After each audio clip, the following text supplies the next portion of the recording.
पन्हाळा तालुक्यातील पोर्लेतर्फे ठाणे ग्रामपंचायतीची निवडणूक 4 वर्षांपूर्वी अत्यंत चुरशीनं झाली। या निवडणुकीत मसाई देवी महाविकास आघाडीने सत्ता मिळवली। आघाडी अंतर्गत ठरलेल्या फॉर्म्युल्यानुसार रजनीताई गुरव यांनी सरपंच पदाचा राजीनामा दिला। रिक्त झालेल्या सरपंचपदी जनसुराज्यच्या छाया युवराज कांबळे यांची बिनविरोध निवड करण्यात आली आहे। निवडीनंतर कार्यकर्त्यांनी मिरवणूक काढून गुलालाची उधळण आणि फटाक्यांची आतषबाजी केली।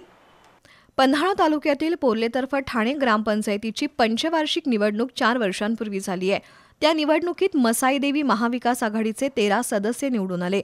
त्यामुळे ग्रामपंचायतीत सत्तांतर झालं।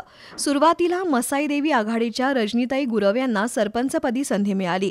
आघाडीच्या ठरलेल्या फॉर्म्युल्यानुसार गुरव यांनी सरपंच पदाचा राजीनामा दिला। त्यामुळे रिक्त झालेल्या सरपंच पदासाठी निवड प्रक्रिया राबवण्यात आली।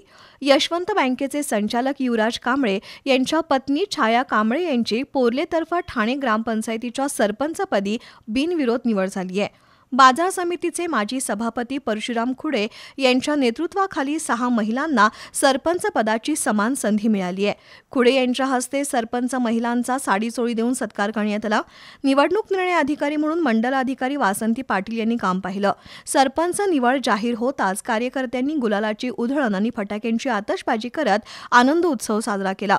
नूतन सरपंच छाया कांबळे यांनी ग्रामपंचायत प्रांगणातील छत्रपती शिवरायांच्या अश्वारूढ पुतळ्याला अभिवादन केलं।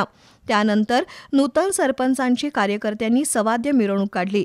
यावेळी उपसरपंच संभाजी जमदाडे, तंटामुक्त समितीचे अध्यक्ष अंगद शेवाळे, शहाजी खुडे, युवराज कांबळे, नायकू खवरे, अरुण पाटील, महादेव पाटील, बाबा गवळी, तानाजी भोपळे, सरदार शेवाळे, सर्जेराव सासणे, बाळासाहेब घाटगे, संजय चावरेकर यांच्यासह ग्रामपंचायत सदस्य आणि ग्रामसेवक शहाजी शेलार उपस्थित होते।